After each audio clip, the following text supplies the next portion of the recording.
Welcome to Slasher Sunday. So, tonight we're going to finally cover Ice Cream Man. A lot of people have been asking for this one for a pretty good long while now. This stars Clint Howard, obviously, and it also has Olivia Hussey, Lee Majors II, David Naughton, Jan Michael Vincent, and David Warner. So, some pretty familiar faces in this, but okay, I haven't seen this in a while. And my memory of it is that it's a fun film, kind of like The Dentist or Dr. Giggles, which I think are super, super fun watches. And that's because they have good antagonists with Larry Drake and Corbin Bernsen, which I just think both of those flicks are a ton of fun. Even The Dentist Part 2, super fun. So I went into this one thinking I was going to have that same kind of experience, like, oh, this will just be a super fun film. And while there are moments in the film that I find to be absolutely ridiculous, I don't find them to be all that ridiculous for entertainment reasons.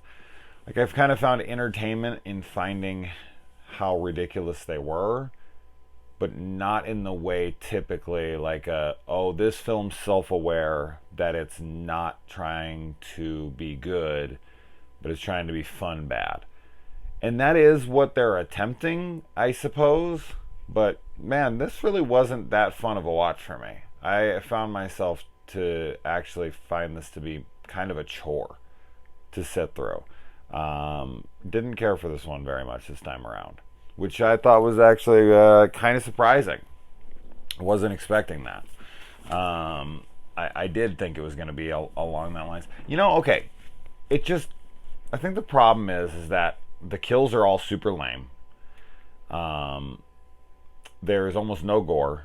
There is, no nudity, no fun characters, no, like, all this stereotypical horror tropes in the slasher genre are really not executed very well here, if at all. And so, the kids are all forgettable. Like, I don't really care about any of the kids in this movie, so those are like the main characters. He doesn't kill a single kid in this movie, which this is the perfect movie for that kind of setup. This movie could have got super dark. He should have been offing these kids. But of course, a lot of directors and a lot of studios and a lot of people are like, don't want to take that risk. They're like, oh, we can't kill kids in a movie. It's the fucking Ice Cream Man. Of course he's going after children. But he kills like parents and he kills stuff like, no. He should have been offing kids. And the kids should have been more interesting. Like, they're serviceable. They give them just enough where it's like, all right, I guess they pass as characters. But there's nothing memorable about him. And then Clint Howard's performance is very one note, and he's trying so hard to be. I feel like he's purposely hamming it up. I don't know if Clint Howard would be capable of a good performance. Like, I don't think he's that kind of actor.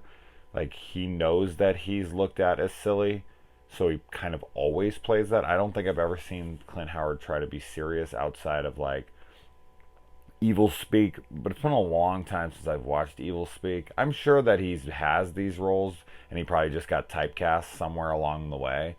I just don't remember any that he's in, that he's, like, serious in. And then within this one, he does kind of try to ham it up and make it fun and do this, like, what kind of ice cream you want, little boy? And it's just, I don't know. It's not menacing, and it's also not all that fun. Like, I never found, like, Dr. Giggles is funny. Like, there's plenty of times where Larry Drake is fucking funny as Dr. Giggles. He's being over the top, he's being ridiculous, and it lands. It's like, this is absolutely ridiculous, but in a super fun way. And then Corbin Bernsen in The Dentist is actually kind of menacing, because he's just like this completely he's this dentist that is just off his fucking rocker. Like, he's had a horrible day. He's had he's just losing it, and it feels very real, even if it's even in kind of a sillier movie. But in this one, it's like it's neither of those. It's like he's trying to be Dr. Giggles, but it's kind of coming across as a little bit more serious at times, um, and it's never really landing the silliness that it should be. It's weird. It's a hard blend to hit, and I feel like this one doesn't really hit it. So yeah, I mean, maybe I was just in a shit mood or something. I'm really not. So I mean, I just finished it 5 minutes ago. I just really didn't. I really didn't enjoy it. I thought it was extremely poorly made. It's cheap as fuck. It didn't feel like anyone cared to be in the film, especially like. I mean, this is typical of Jan Michael Vincent, but man, he was dead in this film. Like, he could not care less to be in this. And, people could be like, oh, well, it's Ice Cream Man. I mean, who the fuck would care to be in this? A lot of people would. A lot of people would. Okay? If you think it's beneath you, then don't be in it. Like, if you think it's stupid, don't be in it. Now, with Jan Michael Vincent, I think it's a little different because he doesn't ever feel like he wants to be in absolutely anything. The guy was struggling with drugs, and I watched like a Good Bad Flicks episode where he was talking about how impossible he was on set. And you can just tell he is here. You can just tell it's like, I'm doing this, one take, you don't like it, fucking fire me. And it's kind of funny. I kind of found humor in it, to be honest. Like, especially when he's in the hallway walking with the loonies and they're like trying to intimidate him, and he's just stern-faced and never even like looks at a single one of them and just keeps walking, and then just gets out to the car, just gets into his car and just drives off. Like, play that scene and imagine no one around him at all, and then put them back in, and the scene would be exactly the same. Like, it wouldn't look any different. You could edit all those. If you had like you have a fucking computer and you could edit out all the guys that were, dancing around him, trying to screw with him in the nut house, it would just look like he was taking, a stern-faced, leisurely stroll down a hallway. There's nothing being given to the audience by him. Like, you could argue he's just Mr. Tough Guy, and he's just like, these guys they're not even on my radar. Okay, I suppose. But it's just really funny to watch. I was watching it because they linger on him for a while too. Like, there's like a couple, like a minute or two where they're like just focusing on him in this long tracking shot of him walking down this hallway, and he's just like the whole way down. He's just stern-faced, walking. Doesn't react, doesn't do anything. He like pushes one of them once, and then at the end he like pulls a gun on it just to like prove he's actually still breathing. But it's just funny how much he does not want to be in this movie. All right, so the opening is that the Ice Cream Man is shot in front of our Ice Cream Man in this movie, and Gregory Tudor, and he, of course, this messes him up mentally, so he's sent off to a mental institution where they're injecting, like, green slime into his head. I'm assuming that's, like, ice cream batter. I don't fucking know. You don't call it ice cream batter, though, before it's frozen, do you? Ice cream mixture? Yeah, I guess that's accurate. Who knows what the hell they're doing? And then the nuts take over the nut house, but because they have that doctor on the table, and he's like screaming, like he's like saying no more bad days. So I guess he was just a bad doctor, but he felt like a lunatic at the beginning. So I was like, are the nuts running the nut house? And then it was like, no, the nuts took over the nut, and then they ran the nut house. Now, they actually used to have, and I don't know of any ice cream trucks that do this anymore, because any ice cream trucks I see now, none of them actually carry real ice cream in them. Like, when the Ice Cream Man used to come around, once upon a time, he legitimately had ice cream in his ice cream truck, and he would scoop it into cones, like actual, like, ice cream vats. Like, that's nothing like that now. It's all packaged popsicles and whatever. It's just crazy to me. That's all that they used to serve back when they originally started. And then you've got tuna And Tuna is the big clucked in this, and he's the fat kid who falls down, goes boom, drops everything, is a total idiot. And he drops his orange creamsicle in the sand and then just tries to like wipe it off and eat it. There's no way. Even if you were disgusting, you'd just be chewing on little tiny sand crystals like rocks in your mouth. It would not be enjoyable, even if you were a disgusting little kid. So I thought that was absolutely ridiculous. You could go over to a water fountain. Now that would have made more sense. They would have had a water fountain there, and he could have rinsed it off, and then they'd have been like, oh, gross, don't eat it. It's still dirty, even if you got the sand off. That would make sense. But no kid, I don't care how gross, would eat sand like that off of a thing. I bet one of you is sitting there like, I knew a kid, or, maybe. But sand, really? Have you ever got sand in your mouth? I mean, I grew up on the beach. I grew up in Huntington Beach, California. I've gotten a lot of sand in my mouth. Just playing around, getting knocked down, playing frisbee out there. You fall in the sand and it gets in your mouth. Man, that shit you couldn't eat with sand in your mouth. Anyway. The Ice Cream Man as a concept is a scary concept, because this is a man that drives around the town and gains all these kids' trust, and kids line up in front of this truck for this guy, and he could easily take advantage of them. And the fact that he's got like this disgusting truck with bugs everywhere and blood and body parts and all of that, that just adds to the creepiness. But within this film, it's played kind of really silly, but not silly enough. That's it. This film just doesn't go one way or the other enough. Even though the whole film does feel silly, it just doesn't feel entertainingly silly. Okay, I'll stop beating that horse, but you know what I'm saying. You might disagree, but that's the way I feel on this one. And the little poor puppy, Mrs. What's her name? Freaking Wharton. Mrs. Wharton, who played by Olivia Hussey. Mrs. Wharton's supposed to be like, 60 in this? She's like, oh dear, what's all this infernal racket out here? And she's like trying to walk like she's an old lady. Dude, she's like 30 years old in this movie. Like, she's like younger than I am. It's hilarious. And it's then they like color her hair. They didn't do anything. It's just like Olivia Hussey with her hair pulled up, and then they threw some glasses on her, and they're like, all right, act 60. Why? Why cast her in this role? Like, have her play her in flashbacks. Maybe spray her hair, gray. Something. That's the best looking 60-something-year-old woman I've ever seen in my life. This is so stupid. So stupid. Oh man, of course, I couldn't get over the hair in this movie. Like the kids' haircuts that are like, they're like straight lined right here at the ear. They just cut them straight across, and then they got oh my god.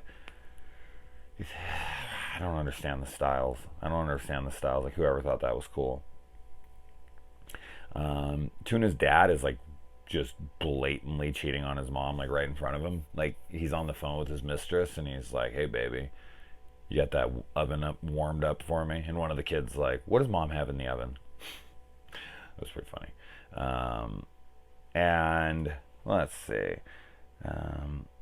He puts an eyeball inside one of the ice cream cones for the cops, and for some reason he like scoops out a little piece of it, but then when it's in his mouth, it's the full eyeball again.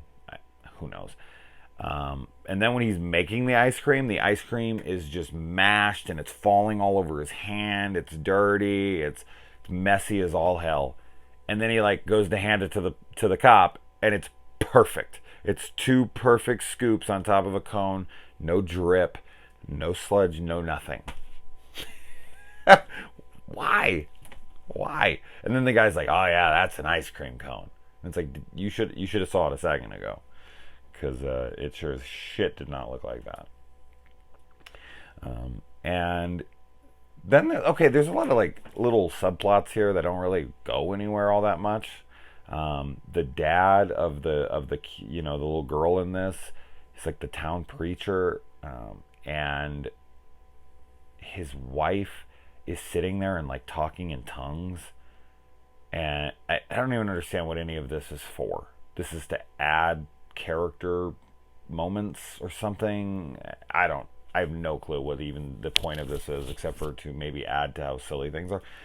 Have you ever seen that? Have you ever seen those videos where they're like, they have the people at church and they're like talking in tongues? That has got to be the craziest shit that a large group of people accept as like totally normal behavior. Like there's a bunch of like full grown adults sitting around being like, oh my God, talk to me, Jesus, or whatever the fuck they think that is. They just babble, they make up nonsense, and they're like, how do people fall for shit like that? How do grown adults? I've always been fascinated by this stuff. Like, when you're a kid and you're told about Santa Claus, you believe it because you're fucking like a child, a 5-year-old. You don't understand the world. But you eventually grow out of Santa. Like, naturally, you kind of go, okay, that's kind of ridiculous. All right, that's fucking really ridiculous. Like, your brain starts to evolve and you're like, this is fucking ridiculous. But then you have something like talking in tongues. And people are just like, yeah, like adults, full-grown adults. They're like, Santa's fucking ridiculous. That's a ridiculous concept. If you were trying to be like, oh, Santa's real, they'd be like, dude, you're crazy. But then they'll go listen to a guy who's like, and be like, oh my God, he's got God talking through him.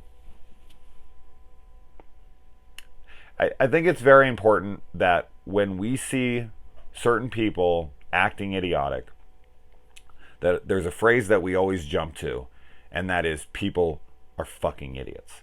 And I think that is disingenuous and almost kind of dangerous, because it's some people are idiots, okay? And large groups of people are idiots is definitely true, but it's not all people. And I think that's a very important distinction. But that all being said, some people are fucking morons. Moving on. It's just like, I saw the tongue talking stuff in here, the speaking in tongues or whatever, and I was just like, people fucking believe this shit. People listen to these televangelists and they're like, oh, God wants me to be rich. I need a private jet.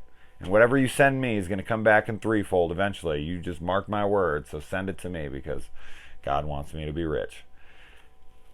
I don't understand how people are so dumb. Some people. Gotta listen to my own advice. Anyway, moving on. And blah, blah, blah. I like how the ice cream in the kid's shoes that he leaves outside of his house, and he doesn't even seem to be able to recognize him in the grocery store for a minute. The grocery store scene is probably the most ridiculous scene in the entire film. But he goes to his house, and he leaves ice cream in his shoes, and that ice cream is clearly mashed potatoes. I'm sure it was hard to film it. It was probably in the sun. It was probably hot, and they, were like, "Well, we need to make it so that it's not ice cream." But it's, I mean, unless I'm mistaken, but that's mashed potatoes. Those are 2 scoops of mashed potatoes in his shoes. Okay, the whole chasing him through the supermarket scene is one of the dumbest scenes I've ever watched in my entire life. There's so many things in that scene that are idiotic. I don't even know where to begin. Like, so the ice cream man is chasing you through an entire packed store of people, any one of which could help you. You decide to talk to none of them. And you also decide that you're not going to scream out for your mom, who's in the store, and you know she is because you can see her kind of going around corners. He never once is like, "Mom!" like yells. Nothing. He just silently tries to like run around and find his mom. When the ice cream man, who you saw take a child, and that kid ended up missing, and he followed you to your house and put ice cream and shit in your shoes, I think it's okay. I think you can take that as this guy's here to hurt me, and I need to scream out for help. And then he doesn't. And then he goes and he hides under a refrigerator display. The refrigerator displays that have the food like lays on top of. It's like almost completely flat, straight to the ground. Has like a little arch, like a little decline to it. The kid's laying right there. And the ice cream man walks over and he's like looking for him. There's not a chance in hell, 0 chance he wouldn't see him. None. 0 chance. And the film is played silly. I'm not going to say it isn't. But the scene is so dumb it hurts. And then he jumps onto a cart which some girl is pushing. And the girl can't feel the weight. She can't feel him when he gets off of there. She doesn't see him roll out of there when he's in the wide open right next to her. Okay, I know that I sound ridiculous right now, that I'm bashing the logic of the Ice Cream Man movie, but it's just the way it was presented. I don't know. It was annoyed. It's ridiculous. I'm feeling ridiculous for sitting here and bashing the movie, but I just really didn't like it, so it didn't work for me at all. Also, another thing that happened in there is a girl stops him to tell him she's trying on this lipstick and if he likes the shade. Who the fuck tries on lipstick in a grocery store? You just take lipsticks right there and you just pop them on your lip, actually put them to your lips and put them on your lips. This is a thing. I know that they have, like, typically in makeup departments, they'll have the tester ones, and then you open them up and they have a little swab, and you take the swab off and you pop it on your lips so that, of course, this doesn't touch your lips. But she's just sitting there trying them on. Sure. Why not? That's how you get COVID, people. That's how you get COVID. And let's see. And then the cops come and completely destroy his place, although that thing is already wrecked before he gets there. So I'm not really sure why wouldn't they be calling, the Better Business Bureau, the BBB. Why wouldn't they be calling somebody, like, to inspect this place? Like, he's making ice cream in here. There's cobwebs. Like, everything is rotting. Like, are we not worried about kids' safety? Even if he isn't this guy, he still might be poisoning these kids with his, shady operation here, where nothing is clean and whatever. So I thought that was pretty stupid.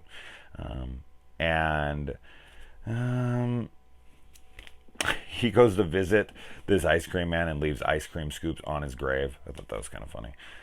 The kids ride around with a rocket on the front of their bikes because I guess they're going to shoot it at the ice cream man, is their plan. But then they end up shooting at the cops, and then the cops are like, oh my God, he has a gun! And then it just cuts to the kid in the back seat of the car, and they're just talking to him like normal. Did they edit the gore out of this movie? Because it really feels like it. Like, when he kills that kid's boyfriend's girlfriend, he's like, now that's what I call a brain freeze. And it, like, goes in, and, like, you hear it, but you don't see anything. Is, like, that's what I call a brain freeze. I feel like you would need a setup to that. Like, you would show something to be like, oh, that's why that joke makes, that's why that pun lands.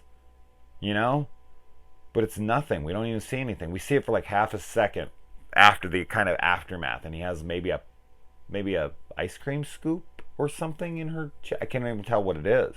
It's so fast, I don't even know what I'm looking at. So I feel like some of the gore is edited, or if all the gore is edited out of here. We've also got milk.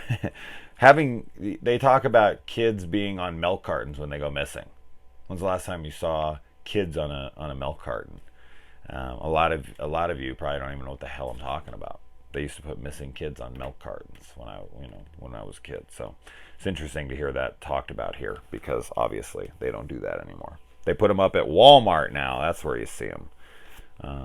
And then I like how the preacher gives the cop shit for being told that his kid's missing, so he comes to investigate to make sure that the guy's kid is okay.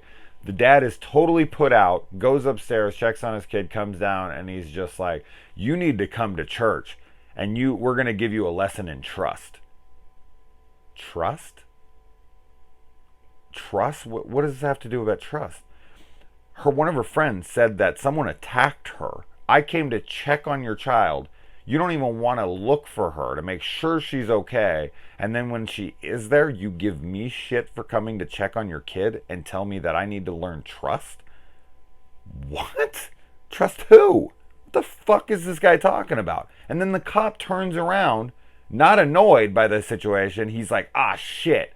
Like, oh, man. Like, I'm such an idiot. Like, damn preacher's mad at me now, and it's my fault. That's like his reaction to it. What is that scene? What is that scene? I don't understand that at all. I completely don't get the scene. You're mad at me for looking... What? Anyway. Then the kid's cheating dad, played by American Werewolf in London. So that's what I'll call him here, Naughton. He gets the waffle iron to the face, and then he gets his head put in a big waffle cone, which is probably one of the only actual cool things in this movie. Like, that's what the Ice Cream Man should have been. It should have been a ton of fun with ridiculous kills and ridiculous gags of a guy's head in an ice cream cone, stuff like that. Just extrapolate upon that, have more kills like that, have more reveals like that, have more... That is what this film should have primarily been. But we get very little kills and very little fun. And then... where was I? Then he kills the town hussy, and he strains her out and out of this mixture he has, and he finds her earrings in there and her diaphragm. I thought that was pretty funny to see her diaphragm. I don't know how the fuck he got that out of her. Did he like boil her down? Like, where her body parts? Where, like, what is this? What is he straining exactly? Her what? What's left of her? Did you make her body like disappear, and then it was like the Langoliers and everything just fell to the ground that was inorganic material? Like, what is that scene? Like, it's funny that it's a diaphragm. He picks it up and he's like, what's this? And he like kind of just like tosses it aside because he's, probably never had sex in his life. But I was just like, but okay, that's kind of funny, but at the same time, I'm looking at the scene like, what is he straining exactly? Like, he looks at the thing like he doesn't know what it is. But he would have had to pull that out of her vagina. Or unless it was in her clothes or something. I don't know why she'd be carrying it around in her fucking nightgown. But so yeah, he would have had to reach up into her pussy, grab that thing up out of there. Or dispose of her body and like grind it up. But then if it was ground up or if it was burnt or if anything, the thing would also be burnt or ground up or whatever. So how did he get a hold of her earrings and her diaphragm? I got nothing. I have nothing. It's just there for funny, right? Oh, ha ha ha, look at it. Look what it is. But no thought, of course, is put into it at all. And then blah, blah, blah. Bro wants to be a cop. Who cares? He goes in. We don't even see his kill. I don't even think we ever even see his body. We have no idea what happens to him. Ice Cream Man comes out dressed like him. The end. Like, okay, I guess he died. And then the best part of the movie by far is the severed cop heads that he puts up on the sticks and he makes them talk. These heads look awesome. They're graphic. It's funny. This is what the Ice Cream Man should have been. The fucking dad's head in the cone and those talking heads. Those two scenes, awesome. Everything else I could do without. So, and as I said, the gore on that, the effects on that, those look really good. They look really, really good. Like some of the better severed heads I've seen, which I felt was shocking because the rest of this movie is so stupid and it's so low budget and doesn't really have any other effect. Like whoever they hired to be like the set designer and artist of like making that nut house look scary, and there's just someone spraying stuff up on the wall. Like some of the stuff that's sprayed on the wall is like basketball or football game scores.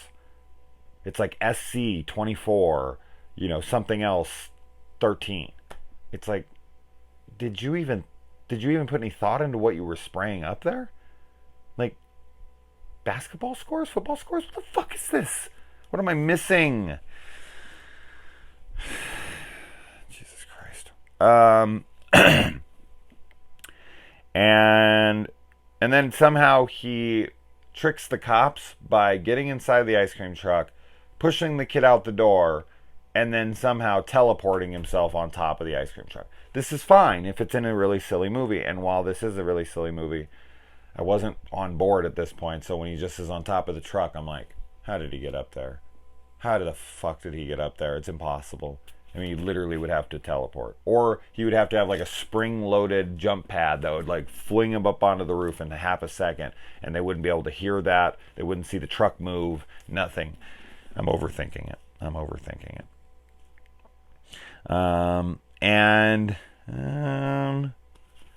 And then okay, so then the kid leads him in with a flashlight on a picture of the ice cream king that he worships. So I guess he thinks it's like the ghost of the ice cream man.